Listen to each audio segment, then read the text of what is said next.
Hello everyone, welcome to my channel once again. तो students, आज से हम लोग क्लास 11 फिजिक्स की यूनिट 2 स्टार्ट करने जा रहे हैं। फिजिक्स में यूनिट 2 और यूनिट 2 में हम लोग चैप्टर नंबर 3 पढ़ने वाले हैं, जिसका नाम है motion in straight line. Motion in straight line, तो मोशन इन स्ट्रेट लाइन हम लोग को नाम से ही, इसके नेम से ही समझ में आ रहा है कि जब कोई ऑब्जेक्ट एक स्ट्रेट लाइन में मोशन करता है, सीधी रेखा में गति करता है, तो हमें उसे स्ट्रेट लाइन मोशन कहते हैं। ठीक है, चलिए वो तो हम लोग पढ़ेंगे इस चैप्टर को डिटेल में, लेकिन सबसे पहले हम लोग बात कर लेते हैं मोशन। मोशन को हम लोग समझते हैं मोशन क्या है। ठीक है, तो इसके लिए मोशन को डिफाइन करने के लिए हम लोग सबसे पहले बात करते हैं फ्रेम ऑफ रेफरेंस की। ठीक है, फ्रेम ऑफ रेफरेंस है ना, कोई बॉडी चल रही है या रुकी है, हम लोग कैसे बताएंगे। ठीक है, तो जनरली बॉडी के मोशन को डिफाइन करने के लिए हम लोग फ्रेम ऑफ रेफरेंस को डिफाइन करते हैं। सबसे पहले देखते हैं फ्रेम ऑफ रेफरेंस। तो फ्रेम ऑफ रेफरेंस क्या होता है, अगर मैं सिंपल लैंग्वेज में आपको समझाऊं कि फ्रेम ऑफ रेफरेंस क्या होता है। फ्रेम ऑफ रेफरेंस एक ऐसी जगह होती है, एक ऐसा प्लेस होता है, एक ऐसा पॉइंट होता है जहां से हम किसी बॉडी के मोशन को ऑब्जर्व करते हैं। ठीक है, जहां से हम किसी बॉडी के या ऑब्जेक्ट के मोशन को स्टडी करते हैं एक सिंपल लैंग्वेज में। जैसे जनरल केस में या हम बात करें, क्योंकि हम लोग ग्राउंड पे रहते हैं, अर्थ पे रहते हैं, तो हमारा फ्रेम ऑफ रेफरेंस अर्थ होता है। जैसे हम बोलते हैं कि बिल्डिंग स्टेशनरी है, बिल्डिंग स्टेशनरी है, इसका मीनिंग ये है कि बिल्डिंग ग्राउंड के रिस्पेक्ट में स्टेशनरी है, या अर्थ के रिस्पेक्ट में स्टेशनरी है। या ट्री, जैसे ट्री है, ट्री भी स्टेशनरी है, या रेस्ट पर है, वो कहीं जा नहीं रहा। ठीक है, कुछ चीजें जैसे व्हीकल मूव भी करते हैं, जैसे हम लोग हैं, कभी रुकते हैं, कभी चलते हैं। तो हम लोग जनरली हम लोग बताते हैं कि जैसे कार चल रही है ना, कभी वो रुकी होती है, तो कभी वो रेस्ट पे भी रहती है ग्राउंड के रिस्पेक्ट में, कभी वो चलती भी है। तो स्टेट वो रेस्ट पे भी हो सकती है, मोशन में भी हो सकती है। लेकिन हम लोग जो बता रहे हैं किसके रिस्पेक्ट में हम लोग बात करते हैं, जनरली अर्थ के रिस्पेक्ट में। ठीक है, जैसे अगर मैं बोलूं ट्री या बिल्डिंग अर्थ के रिस्पेक्ट में या ग्राउंड के रिस्पेक्ट में क्या है, स्टेशनरी है, हमेशा ऑलवेज स्टेशनरी रहता है। ठीक है, अच्छा, और अगर हम लोग वही चीज बात करें, और हम लोग जैसे हो गए, हम लोग कभी चलते हैं कभी नहीं चलते हैं, तो हम लोग लिविंग ह्यूमन बीइंग है, तो हम लोग कभी रुकते हैं कभी चलते हैं। लेकिन जो जिनमें बॉडी जिनमें लाइफ नहीं होती है ना, जैसे स्टोन हो गया, बिल्डिंग हो गया, इनमें लाइफ नहीं है, या हम बोले जीवन नहीं होता है, निर्जीव है ये लोग, तो ये अपने आप अपनी पोजीशन को चेंज नहीं करते, हमेशा रेस्ट पे ही रहते हैं। लेकिन ये सब बातें हम लोग ग्राउंड के रिस्पेक्ट में बात कर रहे हैं। अगर हम यही बात मान लो हम सन पे चले जाए, है ना, ऐसा हो नहीं सकता, बट मान लो हम सन पे चले जाए, सन हमारा फ्रेम ऑफ रेफरेंस है, हम सन से अर्थ को देख रहे हैं। ठीक है, तो हमको पता है जो हमारी अर्थ है वो सन के अराउंड क्या कर रही है, रेवोल्यूशन कर रही है, चक्कर लगा रही है ना, सन के अराउंड रेवोल्यूशन कर रही है। तो अगर हम बात करें सन के रिस्पेक्ट में, अगर हमारा फ्रेम ऑफ सन है, तो हमारी जो अर्थ है वो क्या है, वो मूविंग ऑब्जेक्ट हो जाएगा, क्योंकि वो घूम रही है, और उसके अंदर जो भी ऑब्जेक्ट होगा वो सब क्या कर रहे हैं, मोशन कर रहे हैं। तो अभी तो हम बोल रहे थे कि ट्री रेस्ट पर है और बिल्डिंग रेस्ट पर है, लेकिन ऐसा नहीं है। अगर हमारा फ्रेम ऑफ सन है, तो सन के अराउंड अर्थ मूव कर रही है, अर्थ में जो भी ऑब्जेक्ट होगा वो सब क्या होंगे, वो मोशन कर रहे होंगे या मूविंग ऑब्जेक्ट हो जाएंगे।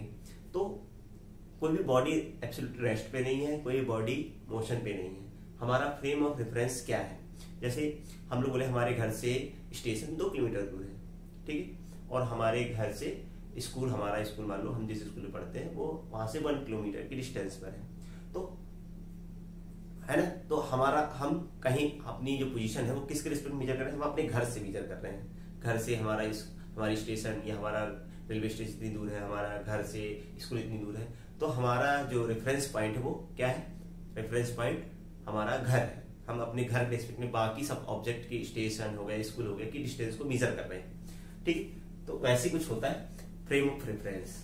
ठीक है, फ्रेम ऑफ रेफरेंस को हम डिफाइन कर सकते हैं, कैसे डिफाइन करेंगे देखिए, आइए। तो द फ्रेम और object related to which the position और the motion of an object is expressed is called frame of reference. है ना, एक ऐसा ऑब्जेक्ट है ना, फ्रेम एक ऐसा ऑब्जेक्ट होता है, फ्रेम और ऑब्जेक्ट रिलेटिव टू विच, जिसके रिस्पेक्ट में हम अदर ऑब्जेक्ट, दूसरे ऑब्जेक्ट की क्या बताते हैं, ऑब्जेक्ट के मोशन को क्या करते हैं, एक्सप्रेस करते हैं या स्टडी करते हैं, सिंपल भाषा बोले, है ना। relative to which the position or the motion of an object is expressed is called frame of reference। अगर मैं सिंपल लैंग्वेज बोलूं आपको समझ में आता है कि फ्रेम ऑफ रेफरेंस एक ऐसी जगह होती है, एक ऐसा ऑब्जेक्ट होता है जिसके रिस्पेक्ट में हम क्या करते हैं, किसी बॉडी के मोशन को ऑब्जर्व करते हैं, एक्सप्रेस करते हैं, ठीक है, उसे हम बोलते हैं फ्रेम ऑफ रेफरेंस। चलिए आपको शायद फ्रेम ऑफ रेफरेंस समझ में आया हो। अब बात करते हैं स्टेट ऑफ किसी बॉडी की स्टेट की। यहाँ पे हम लोग जनरली लिक्विड, गैस और सॉलिड ये वाली स्टेट की बात नहीं कर रहे हैं, हम लोग बात कर रहे हैं दूसरे, है ना। या तो कोई भी बॉडी चल रही होगी, मोशन में होगी, या तो वो रेस्ट पर होगी, ठीक है। तो स्टेट ऑफ रेस्ट क्या है? स्टेट ऑफ रेस्ट मतलब रुका हुआ ऑब्जेक्ट। तो if the object does not changes its position with time with respect to surrounding it is said to be in the state of rest. अगर कोई object does not change its position, अगर वो अपनी position को change नहीं कर रहा है समय के साथ, with time, with respect to surrounding, अपने आसपास के ऑब्जेक्ट के रिस्पेक्ट में अपनी पोजीशन को चेंज नहीं कर रहा है। जैसे ट्री होते हैं, ये बिल्डिंग होते हैं, वो कभी भी अपनी पोजीशन को चेंज नहीं करते समय के साथ। वो कल भी वही थे, आज भी वही हैं और आने वाले कल में भी वही रहेंगे, हमेशा रहेंगे, स्टेशनरी है, क्योंकि वो अपने आप कहीं नहीं जाने वाले। अगर हम उसको छुए ना, उसको छुए ना, तो वो ट्री हो गया, बिल्डिंग हो गया, वो अपने आप अपनी पोजीशन को चेंज नहीं करने वाले, मतलब वो हमेशा रेस्ट पर रहते हैं, क्योंकि वो सराउंडिंग के रिस्पेक्ट में कभी अपनी समय के साथ और सराउंडिंग के रिस्पेक्ट में अपनी पोजीशन को कभी भी चेंज नहीं करते। ठीक, सीधी सी बात। If the object changes its position, does not change its position with time with respect to surrounding, it is said to be in the state of rest. वो हमेशा रेस्ट पर रहेगा, या उसे हम रेस्ट पर बोलेंगे। अब अगर बॉडी रेस्ट पर नहीं है, अपनी पोजीशन को चेंज कर रही है विद टाइम, टाइम के साथ साथ अपनी पोजीशन को चेंज कर रही है, तो हम बोलेंगे state of motion. If the position of object changes with time with respect to surrounding it is said to be in the state of motion। अगर कोई ऑब्जेक्ट समय के साथ अपने सराउंडिंग, आसपास के ऑब्जेक्ट के, है ना, रिलेटिव अपनी पोजीशन को चेंज कर रहा है समय के साथ, तो हम उसे लेंगे स्टेट ऑफ मोशन बोलेंगे। ठीक, दो तरह से हो सकता है। अब हम लोग बात करते हैं यहाँ पे नेक्स्ट जो डेफिनेशन बहुत इंपॉर्टेंट है, पॉइंट ऑब्जेक्ट। पॉइंट ऑब्जेक्ट देखिए, समझते बेटा, पॉइंट ऑब्जेक्ट क्या होता है? पॉइंट ऑब्जेक्ट, पॉइंट मतलब छोटा, बहुत छोटा। पॉइंट अपन कब मान सकते हैं? किसी भी ऑब्जेक्ट को जनरली फिजिक्स में हम जिस एंटिटी, जिस चीज का अध्ययन करते हैं, जिसके स्टडी का, जैसे कार हो गया, पर्सन हो गया, एक पर्सन एक स्थान से दूसरे स्थान जा रहा है, हम उन्हें ऑब्जेक्ट मान लेते हैं। ठीक है, कार को एक ऑब्जेक्ट मानेंगे, व्हीकल, है ना, बाइक, ये सब, ट्रक, ये सब क्या ऑब्जेक्ट है। स्टोन को हम फेंक रहे हैं एक स्थान से दूसरे स्थान, तो स्टोन, ये सब ऑब्जेक्ट हैं जिनकी हम स्टडी करेंगे। ठीक है, जिसका हम मोशन की स्टडी करते हैं उसे ऑब्जेक्ट बोलते हैं। ठीक है, पॉइंट ऑब्जेक्ट। तो पॉइंट ऑब्जेक्ट होता क्या है? यहाँ पे पॉइंट ऑब्जेक्ट कभी पॉइंट नहीं होता, हम पॉइंट उसको मानते हैं, एज्यूम करते हैं। कब मान सकते हैं? अगर कोई ऑब्जेक्ट, जैसे मान लो हम भोपाल से दिल्ली जा रहे हैं, भोपाल से दिल्ली एज्यूम कर लीजिए, भोपाल से दिल्ली, भोपाल से दिल्ली, भोपाल से दिल्ली जा रहे हैं हम लोग। भोपाल से दिल्ली की डिस्टेंस अप्रोक्स, मान लो मैं एक एजम्पशन बता रहा हूँ, 300 किलोमीटर है। बात समझ में आई? 300 किलोमीटर, कहाँ से कहाँ? भोपाल से दिल्ली तक की डिस्टेंस है, हमने मान लिया 300 किलोमीटर है। और मान लो हम कार से जा रहे हैं, बाइक कार, ये बाइक से जा रहे हैं ना। हमारी कार की डायमेंशन, कार का साइज अगर हम बोले, कार का साइज कितना होगा? Size of the car 3 meter, 4 meter, maximum 4 meter, 5 meter, और क्या, तो 4 मीटर, और ये 300 किलोमीटर डिस्टेंस। फॉर एग्जाम्पल बता रहा हूँ, एग्जैक्ट मुझे डिस्टेंस पता नहीं, अपन एक ऐसा मान लेते हैं रफ 300 किलोमीटर है, 300 है, 300 किलोमीटर मतलब 3 लाख मीटर। 3 लाख मीटर की तुलना में, कंपैरिजन में, जो साइज ऑफ कार है, कार का साइज है बेटा, वो नेग्लिजिबल है। इसको कंसिडर ना भी करें, इसके साइज को हम लोग माने या ना माने, है ना। एक्चुअली में, क्योंकि जब कार जाएगी तो वो एक्चुअली वो चली होगी 300 किलोमीटर प्लस 3 मीटर, वो डिस्टेंस को भी तो कंसीडर करेंगे, 3 मीटर को। अगर, लेकिन कोई बात नहीं, 3 लाख किलोमीटर के आगे 3 मीटर कुछ नहीं है। 3 लाख मीटर में अपन 3 लाख मीटर में अगर 3 मीटर जोड़ भी दे या ना भी जोड़े तो कोई फर्क नहीं पड़ने वाला इस केस में। तो समझ रहे? तो अगर कोई ऑब्जेक्ट के the distance travelled by object is very large या much larger than its size, कोई ऑब्जेक्ट के द्वारा distance travelled by object is very large then its dimension या फिर साइज, किसी बॉडी के द्वारा जो कवर की गई डिस्टेंस है वो उसके साइज की तुलना में अगर बहुत ज्यादा है, ठीक है, बहुत ज़्यादा है साइज के कंपेरिजन में, जैसे 3 मीटर और 300 किलोमीटर। तो उस समय we consider that object as a point object. हम ऐसा मानेंगे एक पॉइंट था जो पहले भोपाल में था, फिर थोड़ी देर बाद या कुछ घंटों बाद वो दिल्ली पहुंच गया, पहुंचा, कार गई, लेकिन हम कार को पॉइंट मान लेंगे कि एक पॉइंट दिल्ली भोपाल पे था, फिर वो कहाँ पहुंच गया, दिल्ली पहुंच गया। बात समझ आ रही? तो ऐसा हम लोग कंसिडर करते हैं। तो पॉइंट ऑब्जेक्ट की डिफाइन क्या है, डिफाइन कर सकते हैं, if the distance travelled by body is very large then its size, then object is called point object. Simple सी लैंग्वेज में, ठीक है, ये पॉइंट ऑब्जेक्ट की डेफिनेशन।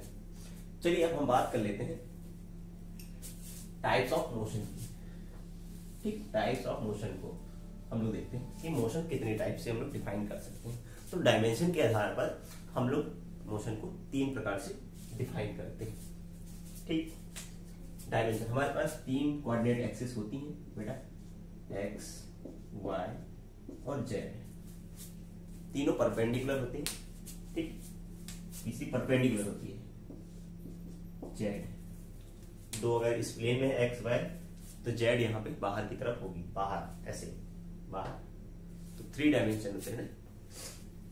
चलिए, तो अब 1 डायमेंशन क्या है मोशन? अगर कोई ऑब्जेक्ट, मान लो हमारे पास 3 डायरेक्शन, मान लो वो एक्स डायरेक्शन में जा रहा है, केवल एक ही डायरेक्शन, केवल एक्स डायरेक्शन में मूव कर रहा है, ऐसे सीधे मूव कर रहा है, इसी डायरेक्शन में मूव कर रहा है, ठीक है, इसी डायरेक्शन में जा रहा है, हमेशा इसी मोशन करता है, या फिर हमेशा वो वाई डायरेक्शन में मूव करता है, या फिर वो जेड डायरेक्शन में मूव करता है। तो जब कोई ऑब्जेक्ट एक स्ट्रेट लाइन में मोशन करता है, व्हेन ऑब्जेक्ट ट्रेवल्स या body travel along a straight line, या body travel in a straight line, या motion of a body in a straight line is called 1 dimension motion। ठीक है, motion of a body in a straight line। In this type of motion only one coordinate of the body changes with time। चाहे x change होगा, चाहे y change होगा, चाहे z, क्योंकि हमारे पास 3 coordinate है, x, y, z। तो बाकी 2 कांस्टेंट रहेंगे, कोई एक कोऑर्डिनेट चेंज होगा। x वेरिएबल है तो y और z कांस्टेंट होगा, अगर y वेरिएबल है तो z और x कांस्टेंट होगा, और अगर z डायरेक्शन में जा रहा है तो y और x कांस्टेंट होगा। तो 1 डायमेंशनल मोशन क्या है? Motion of a body, motion of a body in a straight line, किसी बॉडी का स्ट्रेट लाइन में चलना, उसे ही 1 डायमेंशनल मोशन कहते हैं। है बिल्कुल स्ट्रेट रोड में बाइक या कार का मोशन ऐसा जनरली बहुत कम होता है, या रेलवे, हम लोग रेलवे ट्रैक को भी कुछ हद तक स्ट्रेट लाइन मान लेते हैं। तो मोशन ऑफ अ रेल या motion of the railway train in the straight railway track, ठीक है, तो कुछ हद तक अपन लोग स्ट्रेट लाइन मोशन मान सकते हैं। ठीक है, ज्यादा डिस्टेंस अगर नहीं मान रहे तो हम लोग जनरली हम लोग स्ट्रेट लाइन मोशन मान लेते हैं। ठीक है, इसे 1 डायमेंशनल मोशन कहते हैं, 1D मोशन कहते हैं। अब बात करते हैं 2 डायमेंशनल मोशन की। 2 डायमेंशनल मोशन, तो 2 डायमेंशनल मोशन में 2 डायमेंशनल मोशन क्या होता है कि जब बॉडी किसी प्लेन में मूव करती है, प्लेन जैसे ग्राउंड एक प्लेन हो गया, बोर्ड एक प्लेन है, मान लो यहाँ पे एक कीड़ा, एक इंसेक्ट चल रहा है, कीड़ा, या अर्थ पर या अपने फर्श पर कोई स्नेक चल रहा है, या सिंपल हम बोलते हैं स्ट्राइकर, उसको आप अपने कैरम खेलोगे बचपन में, अभी भी खेलते होंगे कैरम में जो स्ट्राइकर होता है, स्ट्राइकर से स्ट्राइक करते हैं, क्वाइन में हम लोग कैरम क्वाइन को स्ट्राइक करते हैं, स्ट्राइकर। तो वो एक बोर्ड पे चलता है, कैरम का एक बोर्ड होता है, उस पर मोशन करता है, वो मोशन प्लेन में ही मोशन करता है। ठीक है, मोशन ऑफ द स्नेक या मोशन ऑफ द कार या bike in the busy road, तो हम लोग जिग जैग चलते हैं, मोशन ऑफ अ, है ना, zig zag motion is called 2 dimensional motion. ऐसे ऐसे चलते हैं हम लोग, बिल्कुल सीधा नहीं चलते हैं। जनरली जो हमारा मोशन होता है वो 2D में ही होता है, हम लोग उड़ते नहीं है, हम लोग जमीन में चलते हैं।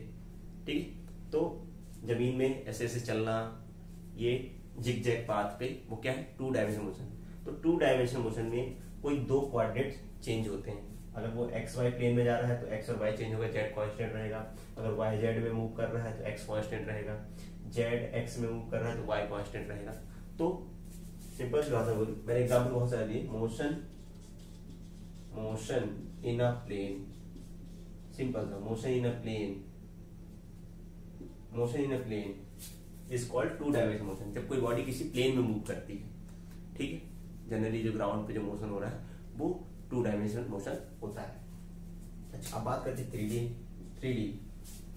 3D motion. 3D इसको हम लोग बोल सकते हैं motion in a space.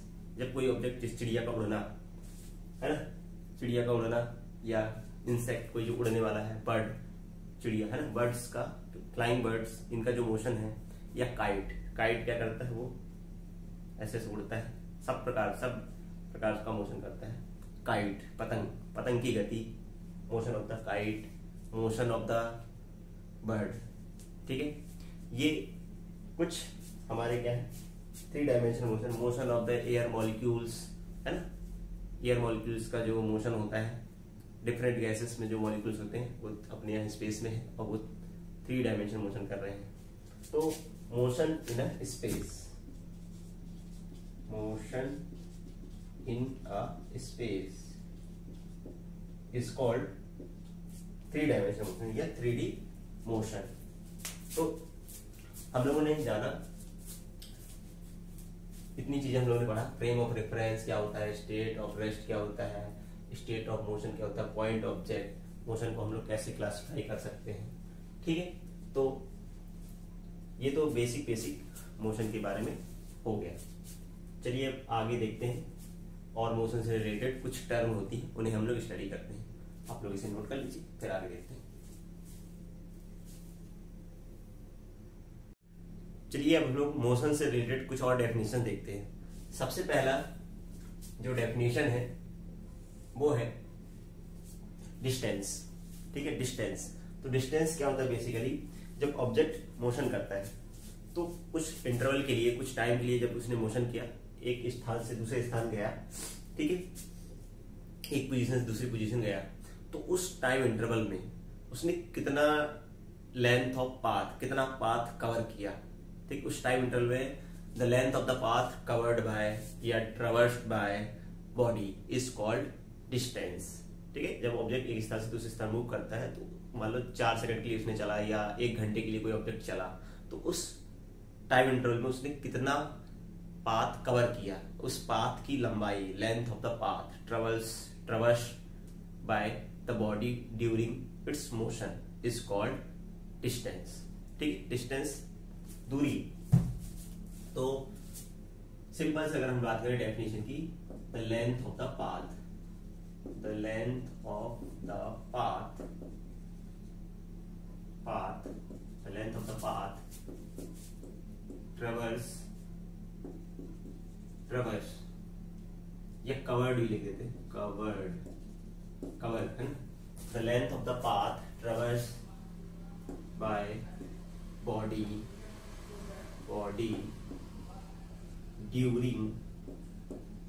during its motion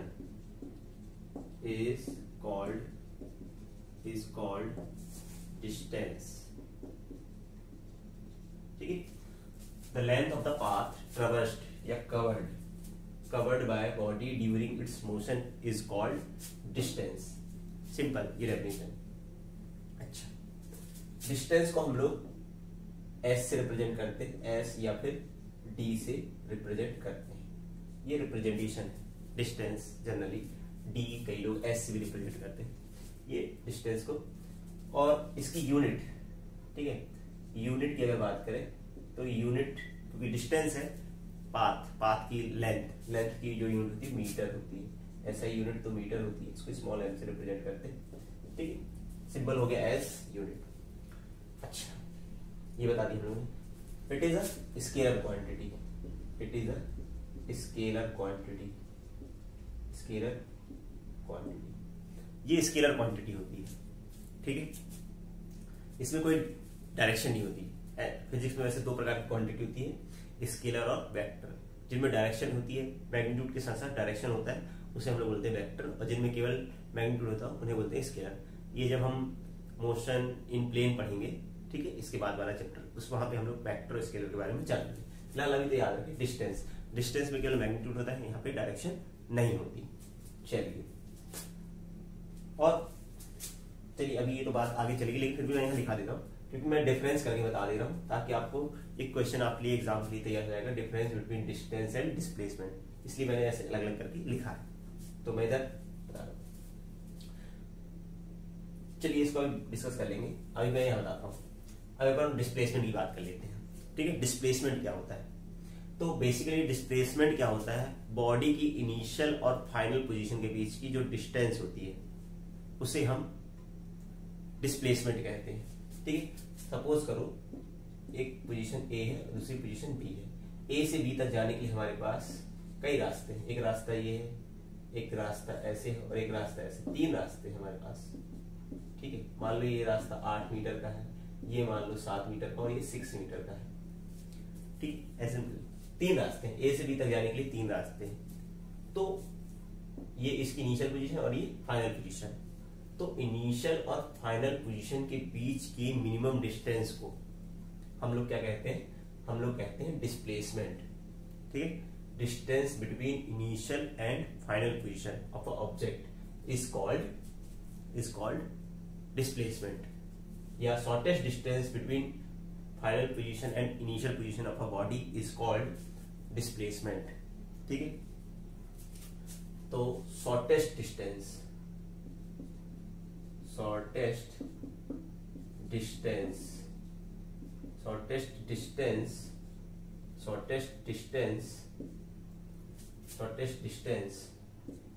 between initial and final position of a body is called shortest distance between initial and final position of a body is called displacement, ठीक। Displacement पूरा लिखना, displacement. इसको हम लोग represent करते हैं S vector से, ठीक है। एस के ऊपर एरो लगा देते हैं, वो वेक्टर क्वांटिटी को रिप्रेजेंट करता है। एस के ऊपर वेक्टर, हेड में एरो लगाना, वेक्टर क्वांटिटी एस वेक्टर पढ़ेंगे इसको। इसकी भी, क्योंकि ये भी डिस्टेंस ही है, इसकी यूनिट जो होती है, इसकी भी यूनिट क्या होती है? मीटर होती है, ठीक है। इसकी भी यूनिट क्या होती है? मीटर। और it is a vector quantity मतलब इसमें मैग्नीट्यूड तो होता है, डायरेक्शन भी होता है, क्योंकि अगर हमको ए से बी तक जाना है और शॉर्टेस्ट डिस्टेंस में जाना है तो हमें एक पर्टिकुलर डायरेक्शन लेनी पड़ेगी। ऐसे हम किसी भी डिस्टेंस में चल के नहीं जा सकते बी तक, बी को जाने के लिए हमें एक पर्टिकुलर डायरेक्शन चाहिए, इसलिए it is a vector quantity. ऐसी क्वांटिटी जिनमें मैग्नीट्यूड के साथ साथ क्या होती है? डायरेक्शन भी होती है, उसे हम वेक्टर क्वांटिटी कहते हैं। और अगर हम लोग बात करें, देखिए ये 6 मीटर, ये 8 मीटर, ये 7 मीटर है, ये सब डिस्टेंस। सबसे छोटी डिस्टेंस क्या कहलाएगी? डिस्प्लेसमेंट, ठीक है। तो जनरली जो डिस्टेंस होता है उसका जो मैग्नीट्यूड होता है वो डिस्प्लेसमेंट के बराबर या उससे ज्यादा होता है, ठीक है। तो डिस्टेंस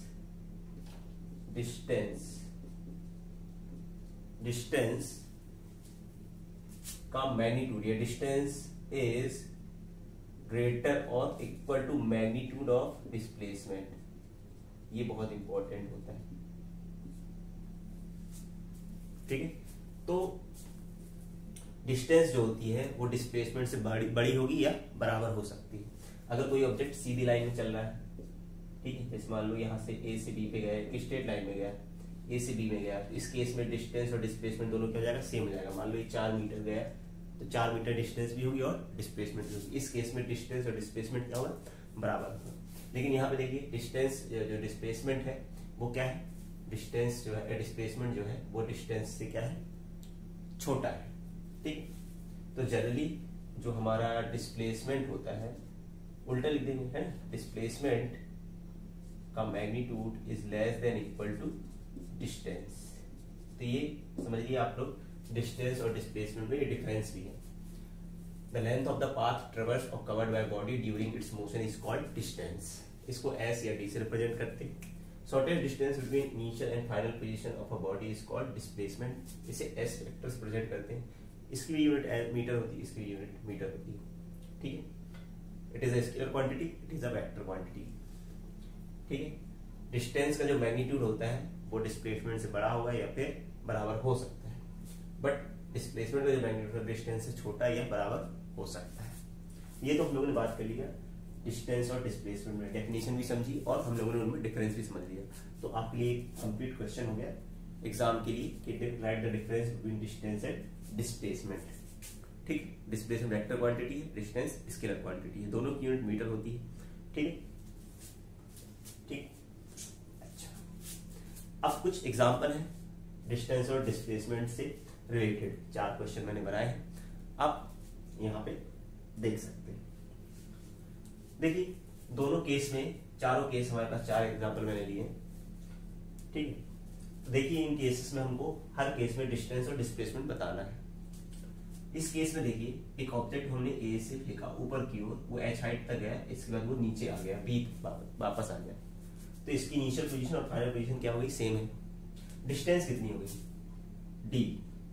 अगर हम लोग बात करें, चलो डिस्टेंस बोल देते d, ऊपर गया h और नीचे आया h, तो h प्लस h कितना हो गया, 2h हो गया। h ऊपर गया और h नीचे आ गया वापस। अच्छा, डिस्प्लेसमेंट कितना होगा, डिस्प्लेसमेंट का मैग्नीट्यूड, डिस्प्लेसमेंट इस केस में क्या होगा, ठीक है, डिस्टेंस तो ठीक है, डिस्टेंस हो गई 2h, डिस्प्लेसमेंट का मैग्नीट्यूड, डिस्प्लेसमेंट इनिशियल पोजीशन और फाइनल पोजीशन दोनों सेम है, h ऊपर गया h नीचे आ गया, अगर ऊपर वाली प्लस है तो नीचे वाला माइनस, तो डिस्प्लेसमेंट क्या हो जाएगा, 0। अगर इनिशियल पोजीशन और फाइनल पोजीशन सेम है, इसका डिस्प्लेसमेंट 0 है। अब बात करते हैं यहाँ पे डिस्टेंस। देखिए डिस्टेंस दूसरे केस में डिस्टेंस क्या होगी, हम लोग ए से बी पे गए, ऐसे गए, ऐसे ऐसे ऐसे, ठीक है, तो ये क्या हुआ, ये हो गया 3 4 7 7 3 10 10 4 14 मीटर क्या होगी डिस्टेंस। डिस्टेंस पूरा लेंथ ऑफ द पाथ, यहां से लेके यहां तक। अगर अब डिस्प्लेसमेंट की बात करें, डिस्प्लेसमेंट है ए बी, यहां से लेके यहां तक, ये डिस्प्लेसमेंट होगा इनिशियल पोजीशन और फाइनल पोजीशन। इसको हम निकाल सकते हैं। इस वाले ट्रायंगल की बात करें तो ये अगर निकालेंगे आप तो 3 और ये 4 है, तो पाइथागोरस थ्योरम लगा के 5 हो जाएगा। पाइथागोरस थ्योरम से ये वाली डिस्टेंस, मान लो ये डिस्टेंस सी, ये पॉइंट सी है, तो ये ए बी हो गया 5 और बी सी भी 5 हो गया, तो 5 5 10 हो गया। तो डिस्प्लेसमेंट का जो मैग्नीट्यूड होगा वो 10 मीटर होगा। आई थिंक आपको समझ में आ रहा होगा। यहाँ से अपन ने एक पाइथागोरस थ्योरम लगा के 3 ये 4 तो ये 5 और ये 5 5 5 10, तो डिस्प्लेसमेंट हो गया 10, डिस्टेंस हो गया। अब इस केस में अगर हम लोग बात करें, इस केस में एक सेमी सर्किल है, यहाँ से एक ऑब्जेक्ट गया ऐसे और बी तक गया है, तो कितना इसमें डिस्टेंस है, मान लो इसका सेंटर O है और इसकी रेडियस जो है हमने बोला R, तो R, तो इस डिस्टेंस क्या होगी इसकी, पेरीमीटर, हाफ पेरीमीटर क्या होती है, पाई आर होता है पेरीमीटर, तो उसका आधा पाई आर, 2 पाई आर होता है, 2 पाई आर होता है पूरा सर्कल का, इसका आधा कर देंगे तो पाई आर हो गया डिस्टेंस। और डिस्प्लेसमेंट की बात करें तो डिस्प्लेसमेंट क्या होगा, डिस्प्लेसमेंट यहां से लेके यहां तक का डिस्टेंस, बेसिकली अगर हम बोले डायमीटर या बोले 2r, सीधी सी बात, ठीक है, ये इसका डिस्प्लेसमेंट हो गया। अब यहां से बात करें, एक बॉडी चली ए से बी तक गई, वापस आ गई, मतलब ए से बी और ए वहीं पे है, तो डिस्टेंस कितनी होगी, डिस्टेंस तो भाई इसकी सर्कमफेरेंस हो जाएगी 2 पाई r और डिस्प्लेसमेंट 0 होगा कि नहीं होगा। तो ये कुछ बेसिक एग्जांपल थे जो मैंने आपको करके बताया डिस्टेंस और डिस्प्लेसमेंट से रिलेटेड। और एक पॉइंट और रह गया कि डिस्टेंस इज ऑलवेज पॉजिटिव। देखिए डिस्टेंस कभी भी नेगेटिव नहीं होती, डिस्टेंस इज ऑलवेज पॉजिटिव, हमेशा पॉजिटिव होगी, डिस्टेंस हमेशा positive, it can not be negative. But displacement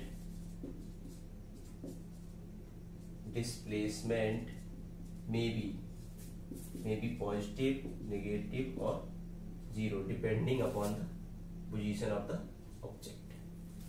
तो ये हम लोगों ने जाना बेसिक डेफिनेशन डिस्टेंस और डिस्प्लेसमेंट। तो आई होप आपको लेक्चर समझ में आया होगा।